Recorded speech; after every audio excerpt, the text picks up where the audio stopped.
Hello বন্ধুরা, আজকে তোমাদেরকে আমি একটা ভিডিও দেখাবো বোপাইয়ের আর কয়েলের। তোমরা দেখতে থাকো ভিডিওটা, ঠিক আছে? ওদের দুজনাকার কিরকম ঝামেলা হচ্ছে বিয়ে নিয়ে, ঠিক আছে?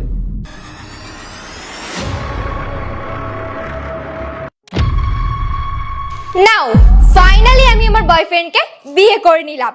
এইবার তুমি খুশি তো? চলো, ভালোই হলো। এইবার তোমার ওর সাথে লুকিয়ে লুকিয়ে দেখা করতে হবে না। হ্যাঁ ঠিক বলেছো তুমি, এইবার যা হবে সব তো তোমার সামনেই। আর হ্যাঁ, তোমাকেও তো আমি পাগলের মতন ভালোবাসতাম। তোমাকে আমি তখন কতবার বলেছিলাম আমরা রেজিস্ট্রিটা করে নি, কিন্তু তুমি করলে না।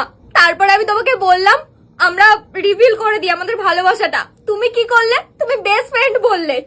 তুমি এখন যেই কষ্টটা পাচ্ছ না, সেই কষ্টটা দিনের পর দিন আমি পেয়েছিলাম, কিন্তু সেই কষ্টটা আমি দেখাতেই পারিনি। কদিন আগে আমরা নাটক বানাতাম, আর এখন আমার জীবনটাই আমাকে মাঝপথে ছেড়ে দেবে, এই জন্যই আমি এত বড় একটা পদক্ষেপ নিতে। তুমি কি করে ভাবলে এটা যে আমি তোমাকে ছেড়ে দেবো?